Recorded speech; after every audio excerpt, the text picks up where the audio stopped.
Bom, vamos lá então. Primeira pergunta que eu tenho aqui, que eu preparei para trazer. Primeiro, obrigado vocês aí por estarem aqui. Bom, aproveitando que está só entre a gente aqui. Numa empresa de tecnologia, produto que manda? Um de cada vez. Mas real. Como é e como deveria ser, vai. Vamos lá. Bom, posso começar, assim. Eu acho que cada área tem a sua responsabilidade, né? Acho que cada área tem a sua importância dentro da estratégia, e a parte que o produto é mais responsável é de dar a visão do tipo de produto. Isso é feito de uma forma, tem que ser feito de uma forma colaborativa, e tem que ter todo mundo envolvido, mas o produto tem a responsabilidade de dar o norte que a empresa tem que seguir, principalmente a empresa de tecnologia. Então, acho que é de uma forma totalmente colaborativa, vendo quais são os principais problemas da empresa, entendendo o momento que a empresa está vivendo, mas a gente acaba dando o norte para onde a empresa está caminhando. Acho que é esperado da área de produto, inclusive. Então, como eu disse, né, cada área tem a sua responsabilidade, mas o produto acaba dando esse norte. Concordo.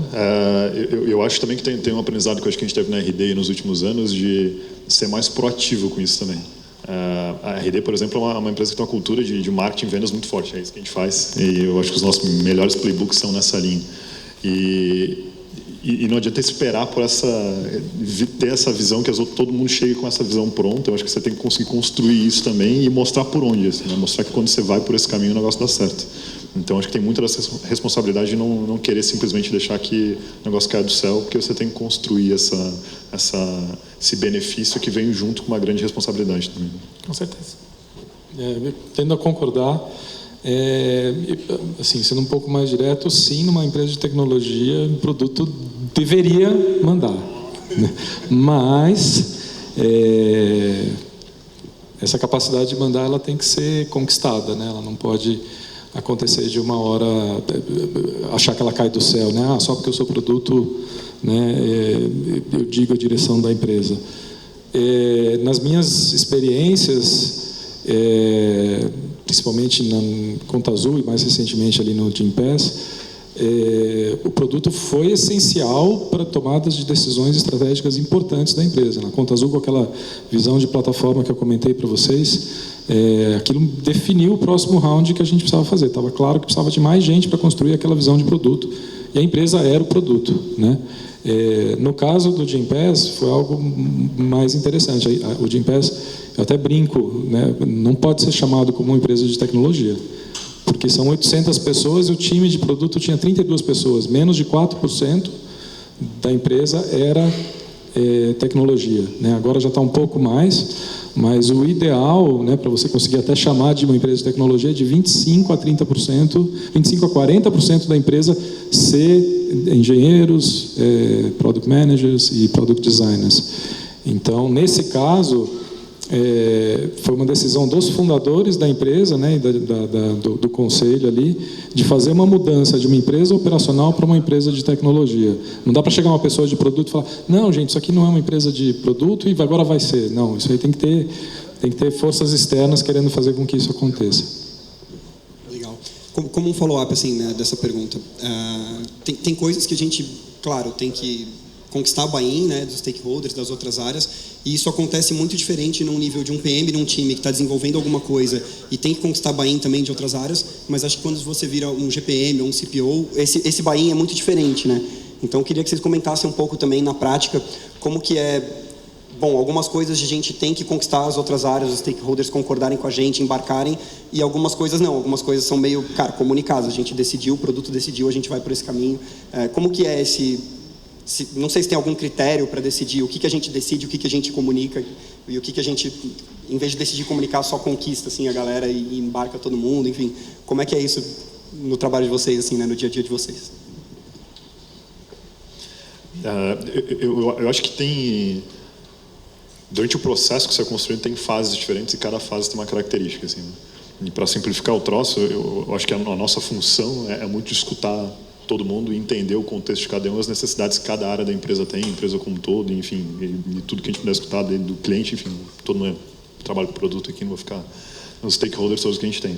Mas eu acredito muito que a estratégia é uma coisa que a gente tem que ser, se a gente quer ter essa posição de realmente liderar a empresa nesse sentido, a gente tem que ter uma posição mais firme com relação a essa estratégia. Mas você tem que escutar todo mundo para construir essa estratégia de uma forma que contemple todos os pontos que a gente precisa contemplar. E aí depois a execução, isso, e tática disso, é outra coisa que você vai precisar muito das pessoas, da empresa como um todo. Então elas precisam acreditar que essa estratégia está certa e elas precisam também estar envolvidas na hora de começar a executar isso. Então acho que são 2 pontos bem críticos nessa virada de escutar todo mundo para você pensar nessa estratégia e depois na execução disso que você vai precisar da ajuda de todo mundo também. E você tem um momento mais introspectivo, digamos assim, que é a construção dessa estratégia de fato. Eu concordo bastante. Tem um ponto importante também que é o seguinte, acho que o produto vai tomar a decisão, então a hora que ele vai falar, não, a gente vai por aqui, mas ele vai estar embasado, então a gente vai ter dados para poder tomar essa decisão, para poder mostrar qual o caminho que está seguindo e por quê. Então acho que é legal a gente ouvir, escutar todas as outras áreas, entender as dores, tentar entender o que é mais importante para fazer agora, construir isso de uma forma colaborativa, mas o que o produto for e tomar a decisão de fazer, a gente com certeza vai ter dados ali atrás para embasar a nossa decisão, seja qualitativos ou seja quant, né? Então, acho que esse é um outro ponto que ajuda bastante. Você sempre tendo o respaldo dos dados por trás, fica fácil de você explicar por que essa é a melhor estratégia a ser tomada.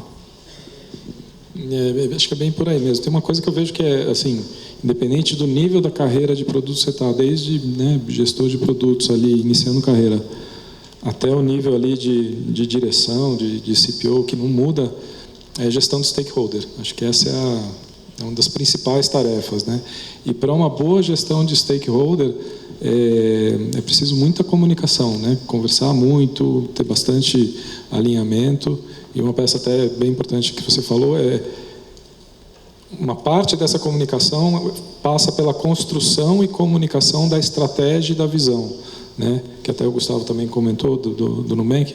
Isso aí, sem isso, você vai virar um tomador de pedido. Então, se você não começar a tua comunicação por aí, né, que foi um pouco do trabalho que eu fiz agora no Gympass, a gente começou ali com a visão, da visão para a estrutura de time. Quando cheguei lá tinha só squads. Aí a gente foi para a estrutura de tribos e agora trazendo os GPMs, o próximo passo de cada um desses GPMs é criar a visão da sua tribo, né?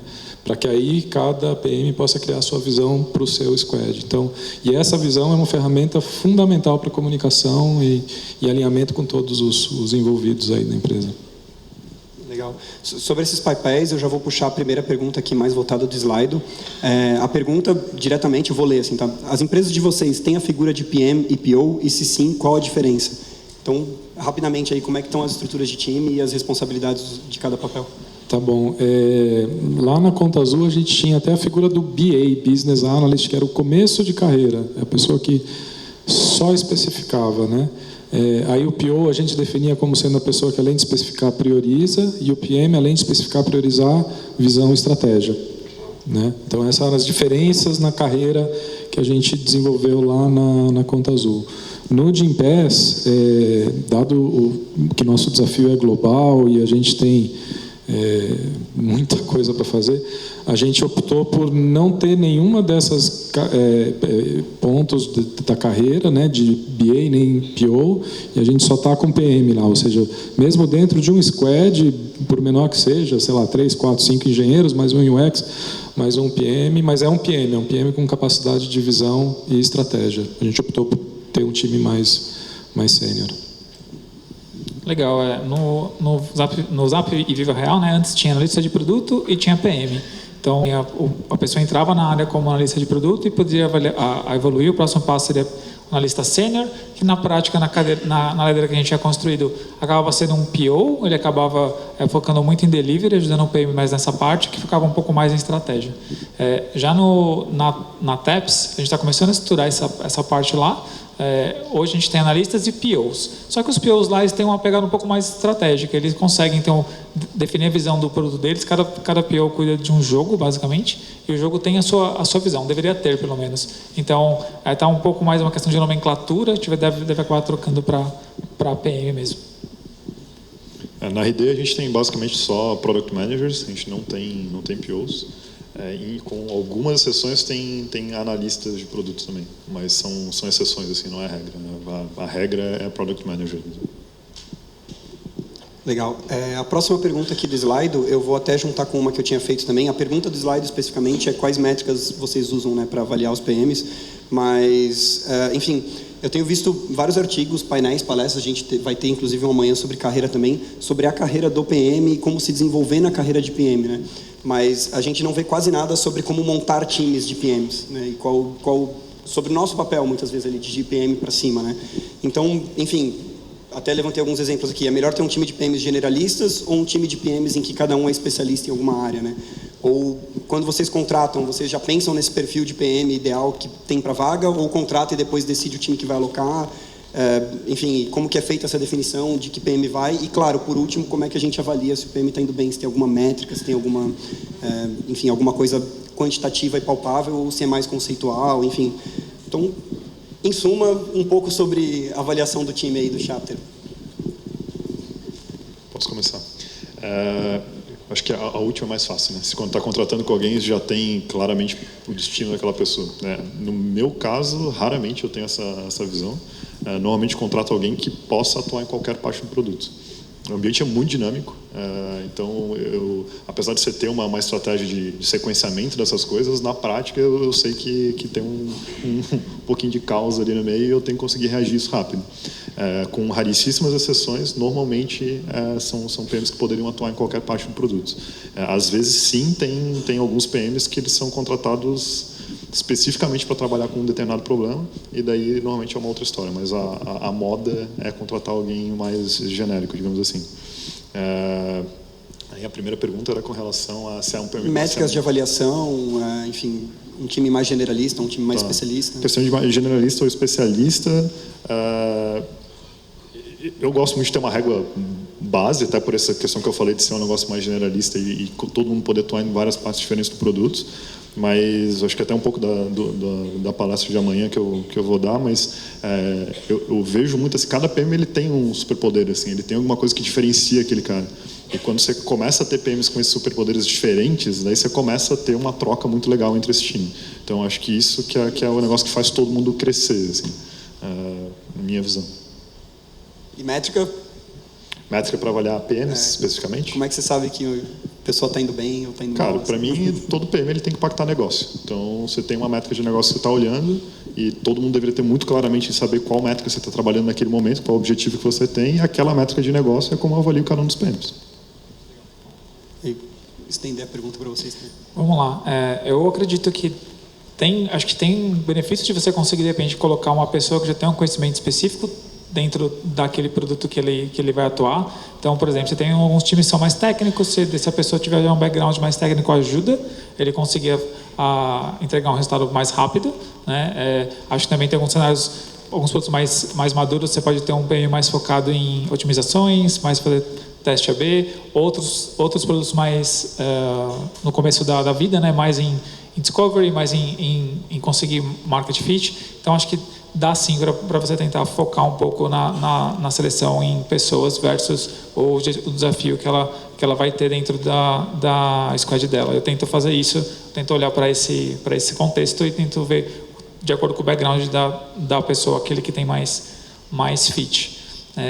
Em relação à avaliação dos PMs, eu super concordo. Assim, acho que cada squad tem a sua objetivo principal que deveria perseguir, e o resultado do PM ele está totalmente ligado ao quanto que o squad está conseguindo chegar nesse objetivo. Eu concordo também. Acho que não tem muita diferença, não. Para medir PM é o resultado, o ponteiro que ele mexe, né? Os ponteiros que ele mexe, é bem por aí mesmo. Agora, em relação à especificidade ou não, além dos skills aí de mais discovery, ou mais estratégia e tal, tem a especificidade também do tema, né? Por exemplo, lá na Local Web a gente tinha produtos bem técnicos, né? O SMTP, o próprio Cloud.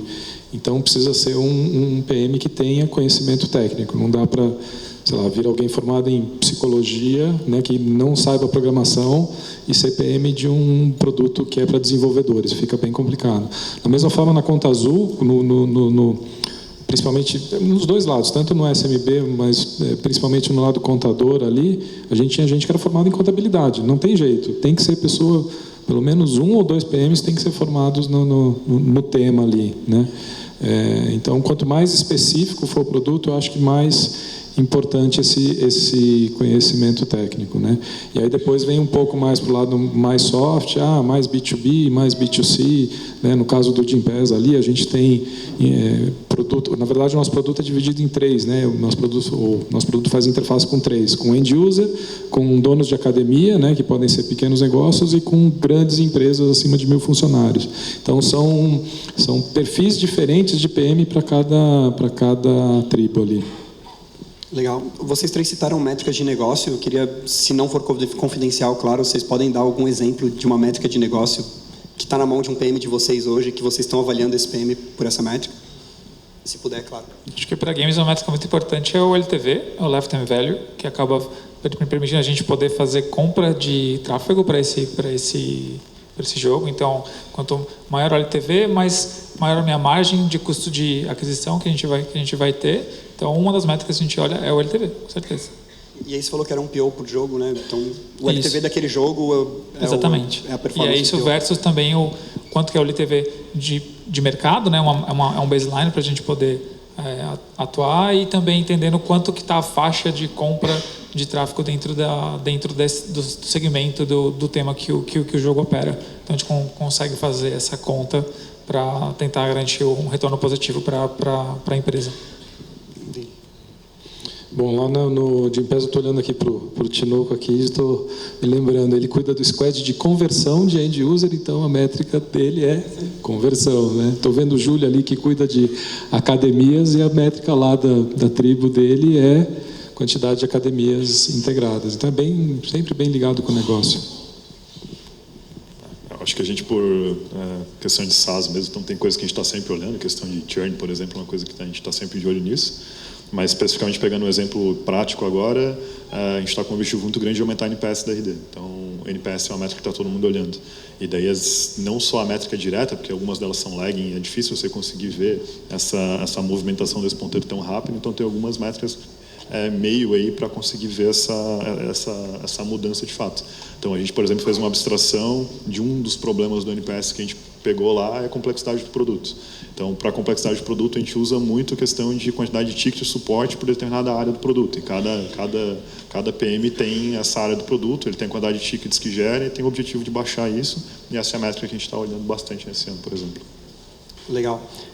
Continuando nessa gestão de time, então, aliás, eu ia perguntar como é que vocês sabem na hora de promover um PM, mas eu vou inverter a pergunta. Se eu fosse um PM do time de vocês, o que eu teria que fazer para ser promovido? Acho que é a pergunta que todo mundo quer saber, né? Lá nos meus times é bem simples, é entregar resultado.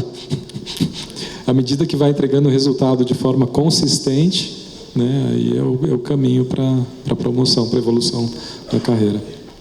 Eu ia falar bem isso, acho que entregar o resultado que é esperado do seu squad. Tipo, esse é o primeiro passo. E depois a gente também tem um passo legal, que acho que é o quanto que também a pessoa consegue começar a ser referência para os outros PMs dentro da área, como ele consegue influenciar as outras áreas, comunicação com o stakeholder, enfim, tem todos os soft skills também que o PM deveria olhar, né? Então, por aí. Tu está queimando minha palestra inteira de amanhã. Desculpa, cara. Se tu não quiser falar, não precisa também. Então, a gente pode fazer mais um bate-papo do que eu perguntar e os 3 responder também. Fica à vontade. Eu olho muito para 3 coisas. Eu concordo muito com o resultado. Eu acho que, de novo, o que a gente falou aqui, a principal métrica é olhar para o resultado, impacto. Influência é uma coisa que eu olho muito também, então principalmente para os PMs mais seniors eu espero que essa influência seja maior, e não só a influência de comunidade ou coisa do tipo, cara, mas o quanto as coisas novas que tu está trazendo está influenciando outros PMs dentro dessa empresa, o quanto a estratégia que tu está montando está mudando a estratégia de outros PMs, ou inclusive da empresa como um todo, o que tu está fazendo. Então a influência para mim é um ponto bem importante. E por fim, comportamento. Então, se aquele comportamento que aquele PM tem, eu quero replicar em mais pessoas. Então, isso é uma coisa que para mim é super importante também, até para, em escala, por exemplo, preservar essa cultura e isso continuar vivo ali dentro do time. Então, se eu tenho um PM que ele tem, por melhor que ele seja, mais resultado que ele está entregando, mas o comportamento dele não está adequado, não é uma pessoa que provavelmente eu vou promover e vou querer dar mais visibilidade para ela ainda. Até complementar, só para uma coisa que acho que é importante ter em mente, da importância da nossa carreira. As 3 empresas que eu comentei aqui, tanto no Local Web, como na Conta Azul, como no Gympass, os PMs são conhecidos do C-Level, né? Então, muitas vezes essa discussão de promoção ela chega até ao nível da diretoria, né? A própria diretoria fala, não, conheço fulano, vi o que ele fez, porque é exatamente o impacto que essa pessoa trouxe para o negócio, ela acaba ficando conhecida do C-Level e, eventualmente, a promoção dessa pessoa é discutida no nível do C-Level. Legal. Pegar especificamente uma coisa que vocês falaram aí, quase os três falaram sobre influência, né? Sobre trazer alguma coisa e aquilo influenciar o chapter. Na prática, como é que vocês evitam que isso vire uma competição até, assim, de quem está influenciando mais o chapter, e aí às vezes aquele cara trouxe aquilo, mas eu não quero saber, porque estou concorrendo com uma promoção por ele, enfim. Como é que vocês lidam com esse tipo de competitividade? Ou ainda, reformulando a pergunta, se vocês aceitam, e legal ter um time competitivo mesmo, deixa a galera competir que eles vão entregar mais. É mais Steve Jobs ou é mais, enfim, nessa linha? Acho que eu posso contar um negócio que aconteceu durante a construção do time de produto do Viva Real, que foi muito bacana.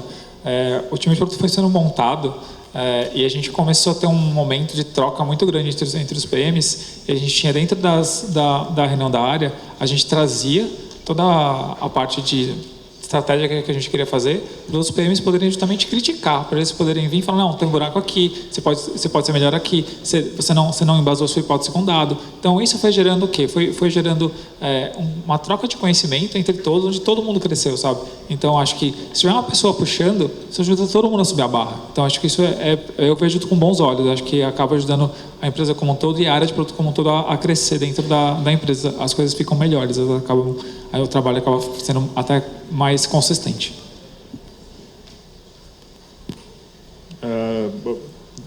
Eu acho que talvez se cria essa questão de ter essa competitividade, talvez seja alguma coisa para trás ali que precisa ser resolvida, assim, né? Então, acho que se você consegue ter um time que ele se enxerga de fato como um time, todo mundo está vendo o mesmo objetivo, está trabalhando para alcançar esse mesmo objetivo, eu acho que fica claro que está todo mundo tentando se ajudar ali. Então, talvez esse ponto é um ponto que tem que ser resolvido antes e se eu tenho uma competitividade muito grande dentro do time. Claro que tem questões de perfil e daí tem que saber lidar com isso também. Mas hoje, por exemplo, é uma dor que eu não tenho e nunca passei por uma situação muito delicada assim de, putz, tem um PM especificamente que está tentando fazer alguma coisa e o outro está boicotando porque ele não quer dar visibilidade para aquilo, etc. Ainda bem, nunca passei por uma situação dessa. Eu também não passei por nenhuma situação dessa de competitividade, mas uma coisa que eu costumo respeitar também é que tem PMs que são mais extrovertidos mesmo, né, que vão atrás e fazem acontecer, e tem alguns que são mais introvertidos, que realmente preferem o caminho independente ali. Então, acho que é importante criar um lugar seguro para existir e coexistir os diferentes tipos aí, né? Acho que isso é importante. Legal. Dando vazão aqui no slide, como caso exista, o Continuous Discovery nas empresas em que vocês trabalham? Como é a melhor forma de fazer isso funcionar? Então, primeiro, se vocês trabalham de alguma forma com Discovery contínuo e alguma dica para colocar isso na prática? Bom, eu não consigo nem imaginar não fazer Discovery contínuo. Acho que esse é o papel do PM ali, né? Junto com o Product Designer ali, com o time de UX, está constantemente descobrindo, questionando, testando, fazendo hipóteses. Então, eu não consigo imaginar maneira de trabalhar sem ser com Continuous Discovery. Acho que é bem por aí mesmo. Acho que tem as técnicas lá de dual track, você consegue tocar a sprint discovery, a sprint de delivery, né, em paralelo. Acho que é assim que você tem que fazer. Acho que é a forma certa. Tem que estar sempre fazendo discovery.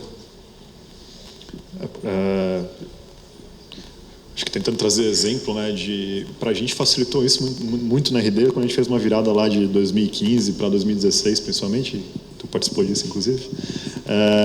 De a gente sair de quando era times muito generalistas para ir para times mais especializados, assim. E daí você começou a dar continuidade. Não que antes não rolasse Continuous Discovery, mas era um negócio tipo, você estava numa área do produto, de repente você está em outra e vai pulando de um lado para o outro, né? E quando você consegue dar essa continuidade, essa estabilidade para o time também, esse negócio começa a funcionar melhor. Então, concordo com o Joca, acho que não dá nem para pensar não fazer dessa forma, mas esse foi um movimento que ajudou muito a gente a ter consistência nessa questão de Continuous Discovery. Próxima pergunta do slide. Quantas mulheres tem nos times de produto de vocês, sem considerar UX? E se existe alguma GPM mulher? Eu tenho uma. Em 3 GPMs, uma é mulher. E tenho uma vaga para mais uma. Agora é hora de contratar, galera. Vamos lá. Ó, na TEP só tem uma PM só uma menina, precisamos corrigir isso. Acho que vai ter mais vagas lá, a gente vai uma das coisas que a gente está olhando é a diversidade, com certeza. Se olha para a lista de produto, também, na TEP também não tem, só tem uma menina mesmo em produto. No meu time especificamente, nós estamos em 6, tem uma menina também, a Fernanda, que deve estar por aí. Inclusive ontem eu estava falando com ela, putz, como é que a gente traz mais mulheres. Na RD como um todo tem mais uma menina, então são 2 no total. Legal. Acho que é um desafio grande esse equilíbrio de fato.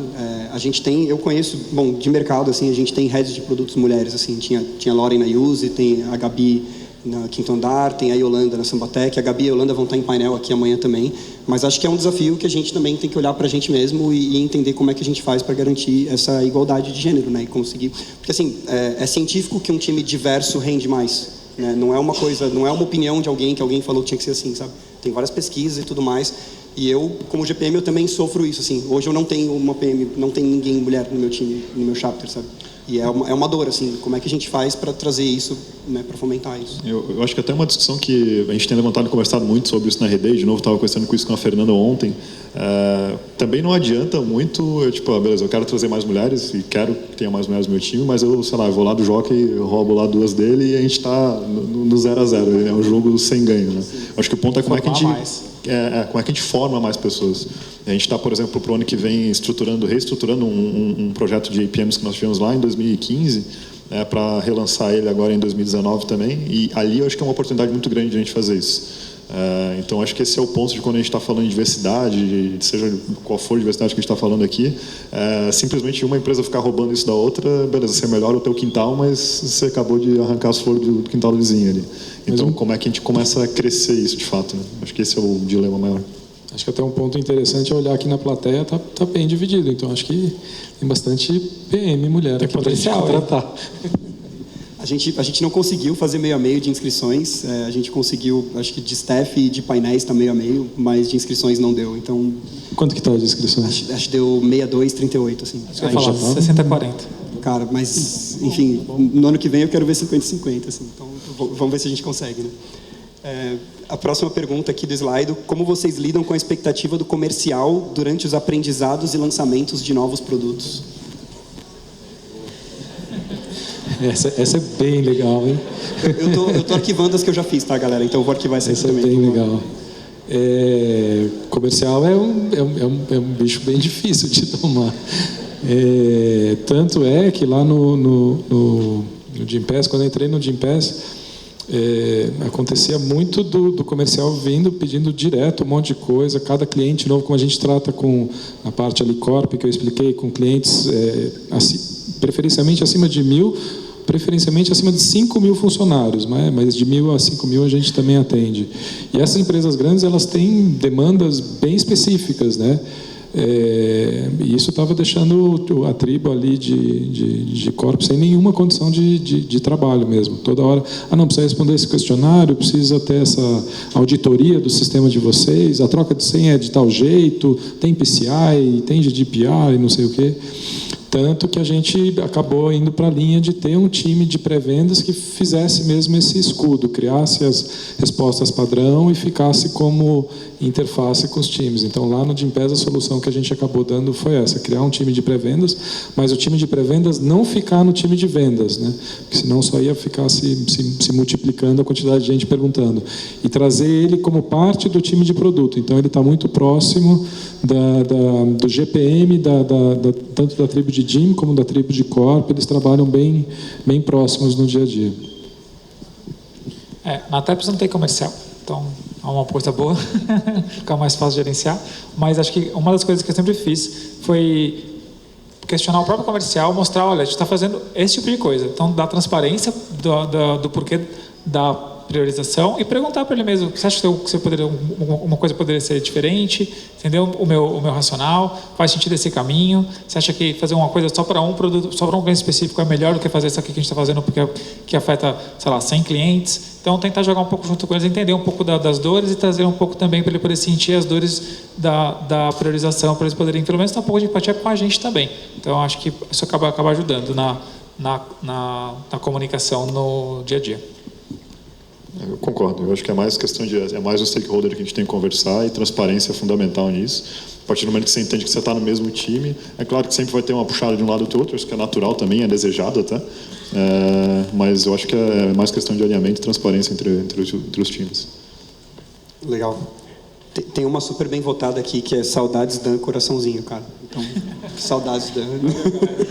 Valeu, galera. Mas a próxima pergunta, que termina com uma interrogação, é: PM precisa conhecer de tecnologia?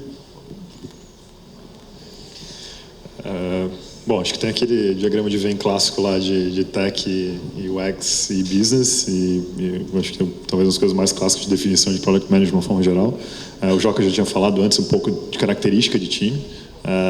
A gente dentro do Station, eu falei assim, tem poucas situações onde a gente contrata alguém muito específico, né? Uma delas é o Abreu, que está sentado ali, e é um cara que está trabalhando numa parte extremamente tech da parte de conformidade, etc, extremamente técnica ali dentro do produto, e é uma parte do produto que precisa muito desse conhecimento de tech.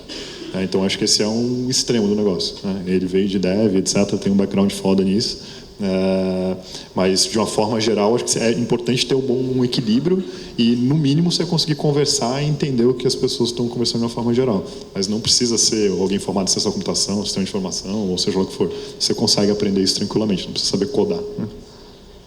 Eu brinco que você não precisa ser mecânico, mas você não pode ser enrolado pelo mecânico, né? Então acho que é mais ou menos desse nível aí. Então não sei. Boa. Eu concordo também. Acho que tem alguns produtos que são bem técnicos, que faz bastante diferença você ter esse background técnico, você conseguir falar a mesma linguagem do desenvolvedor, até discutir API com ele. Mas, de forma geral, o background técnico acaba ajudando você, principalmente no seu onboarding no time, para você entender como funciona a parte técnica, ver como você vai conseguir trocar com o time. Mas, cada vez mais, acho que, é como o Fernando falou, né? Mais importante você conhecer, saber o que está acontecendo. Não precisa saber no detalhe técnico exatamente aquilo que está desenvolvendo, até porque quem vai desenvolver é o engenheiro, né? O dev. Então, você tem que ser mais só garantir que você está entendendo o que está acontecendo, e as necessidades técnicas que o time estão tendo são reais, sabe? Acho que é mais por esse lado. Tem um fato curioso, que eu não sei até que ponto é uma lenda, mas acho que vale a pena falar, que assim, o único cargo no Google que você não podia se candidatar, se você não tivesse um background técnico, era PM. Então, você tinha que ser formado em ciência da computação para você poder se candidatar a essa vaga. Isso não existe mais, até eles derrubaram isso, né? Então, acho que é como o mercado vai evoluindo. Eles estão derrubando até a necessidade de ser graduado agora, né? Então, que antes contratava só a Ivy League, agora não precisa nem graduação, sabe? Mas eu concordo, né, que não precisa necessariamente ser formado, mas eu faço uma ressalva. Mais dia menos dia vai ter que aprender SQL. SQL, com certeza. Vai ter que aprender SQL, porque vai ter que extrair os seus dados ali para poder tirar suas conclusões, então não tem muito como fugir disso. E a recomendação que eu costumo dar para PMs é, mesmo quem não é da área, aprenda a programar, né? Não que você vá programar algum dia, mas pelo menos para entender o que o time de desenvolvimento está fazendo. Então, fazer um cursinho básico de programação acho que também vai ajudar bastante. Mesmo você não tendo nenhuma formação, vai ajudar bastante na sua interação com o time de engenharia, na sua empatia, né, com o time de engenharia. Eu acho que como PM a gente é muito generalista, né? Então assim, você tem que saber um pouquinho de tudo, e isso eu acho que tem que estar claro para todo mundo, né? Você tem que ter um nível de conforto X em todas essas coisas, né? E eu acho que tech é mais uma delas, né? E pegando o ponto que o Dan falou, eu acho que tem muito a ver também com característica da empresa, né? Porque você pega a empresa que é mais design-driven, por exemplo, a maioria dos PMs tem um background de UX, não que seja uma necessidade, mas você acaba favorecendo esse tipo de coisa por identidade. O próprio Google, apesar de não ter mais essa restrição, mas são PMs que normalmente têm um background de engenharia também. Então, acho que tem um pouco de característica, às vezes é mais para business, mais para tech, mais para UX. Então, também tem um pouco de fit com a empresa, é importante identificar esse fit também. De momento da empresa, né? Exato. Com certeza. É legal que sempre tem a pergunta se precisa ter background de tecnologia, mas raramente tem a pergunta se precisa ter background de UX e design, né? Como se fossem coisas que você aprende empiricamente, mas não é também. É uma coisa super técnica, que exige bastante técnica, e que às vezes um PM de tecnologia vai ter bastante dificuldade e vai lutar bastante, né, contra isso. Assim. Bacana. Rapidamente aqui, qual a opinião de vocês sobre um único PM... Peraí, cara, isso aqui está muito alto. Tá até me desconcentrando aqui. Qual a opinião de vocês sobre um único PM ser dividido por mais de um squad? E nos times não ter um PO, nem um BA, nem nada assim. Só o PM, a pessoa está sozinha lá, não tem ninguém dentro do time e ela está com mais de um squad. Bom, eu acho que não é a situação ideal. Acho que o melhor formato que você pode ter é um PM para cada squad. Mas dependendo do contexto, pode fazer sentido você ter sim um PM atacando dois produtos similares ou complementares. Quando você não tem uma divisão muito grande de estratégica, né? Você não tem que fazer um chaveamento muito grande de estratégia de um produto para o outro, acho que dá para tocar. Mas, de novo, se tiver a opção de ser um PM por squad, é melhor. Você vai ter um resultado melhor. O PM vai conseguir se especializar melhor, vai conseguir fazer um discovery melhor e o resultado vai ser melhor, com certeza. É que, às vezes, isso não escala tanto, conforme a empresa vai crescendo, o número de PMs vai ficando muito grande se for ficar um para cada squad. Mas, de novo, é o melhor dos mundos. É o que eu acredito que seja que funcione melhor. Bom, é isso mesmo. Né? Tem que ter um por squad, não tem muito como sair. Aí você pode usar também aquilo que eu acabei de passar também na apresentação, naquela regra de PM para cada 7, mais ou menos 2 engenheiros, e sempre está pareado com um X, que na verdade é a dupla de discovery ali, né? Dois discoveries para, sei lá, 8 engenheiros, mais ou menos, né? Ou um discovery para cada 4 engenheiros. Acho que é bom respeitar esse ratio, que você garante a qualidade do trabalho. Acho que depende muito de momento da empresa e o que a gente está buscando também em cada um desses momentos, né? Posso falar da minha experiência de RD, na RD o time de engenharia escalou muito mais rápido que o time de produto, por exemplo. Então, logo que eu entrei, fui o segundo PM da RD, tinha muito mais engenheiro, muito mais time, era eu e mais um fazendo gerenciamento do produto como um todo. Aí depois a gente começou um processo de crescimento muito grande em cima disso. Idealmente também concordo, deveria ser um PM por cada squad, ou ter squads muito semelhantes.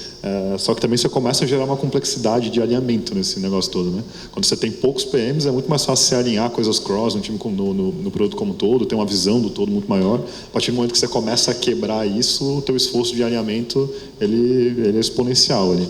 Então também tem que começar a criar outras cerimônias, outros artefatos para conseguir manter esse alinhamento, que é uma complexidade natural de quando você escala. Eu vivi lá na RD essa realidade, né, de estar como um PM de 2 squads com contextos totalmente diferentes ainda, que era o mais difícil.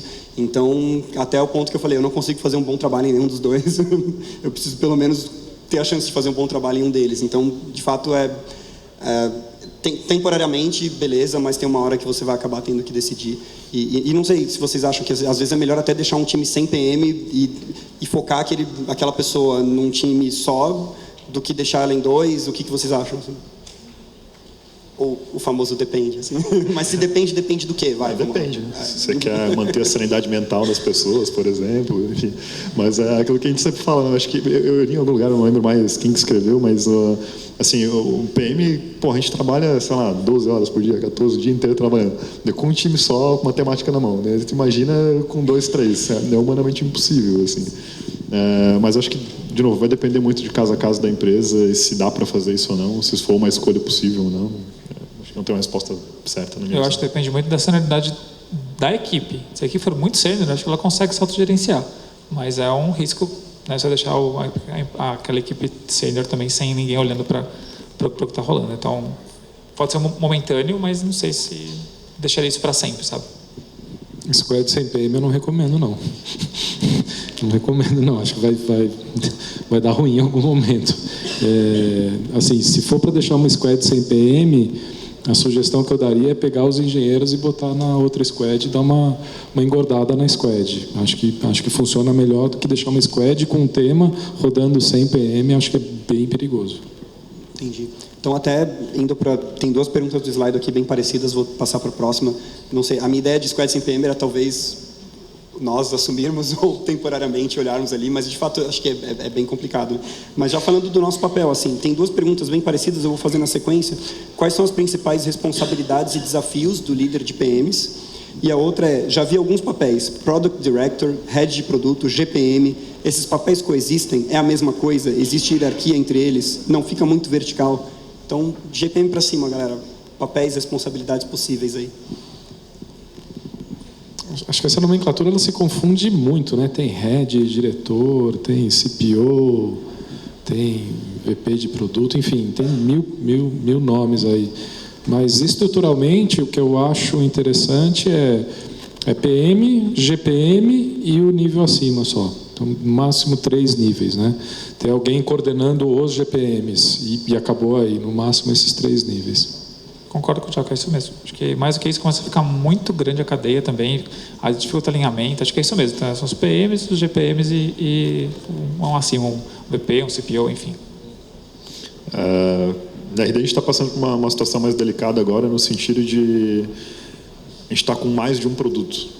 E daí, quando você começa a ter mais de um desses produtos, às vezes eu preciso de mais um step nessa escala. Os 3 ali começam a engessar muito. Você pega o Station, o RD Station Marketing, que é o produto que eu cuido hoje, a gente está com 10 times, mais ou menos.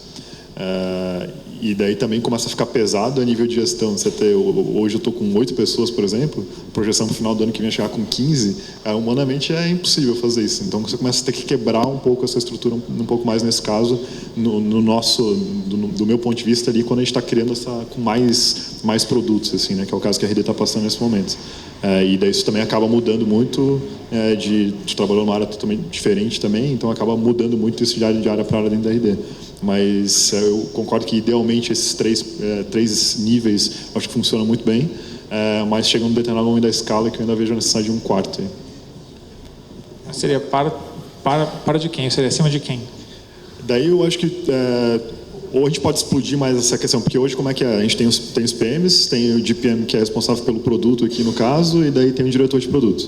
Então, ou eu vou criar uma diretoria por produto, por exemplo, ou eu vou explodir esse de DPM aqui e manter, sei lá, um head de produto no meio dessa história toda. Eu acho que depende, não definimos isso ainda. Legal. A gente está bem estouradinho aqui já de tempo, mas eu não queria deixar passar. Nesse caso, assim, legal ter PM, mais 2 níveis acima. Rapidamente, se vocês puderem resumir responsabilidades desse nível, do primeiro nível e do top level ali, responsabilidades em relação ao produto, time, como é que vocês veem isso? Não, GPM é a responsabilidade no nível da tribo, né, de desenvolver a tribo, e os PMs da tribo, né, principalmente. De mentoria, assim? De mentoria, ajudar na visão da tribo como um todo e desenvolver os PMs individualmente, né? E o nível acima, na gestão dos GPMs, né, ajudá-los ali na gestão de cada um dos seus times, e um trabalho muito forte de executivo, né, de alinhamento executivo ali com as outras diretorias. Eu acho que é isso mesmo. Beleza, então quero agradecer a presença de vocês aí, muito obrigado. Obrigado pelo convite.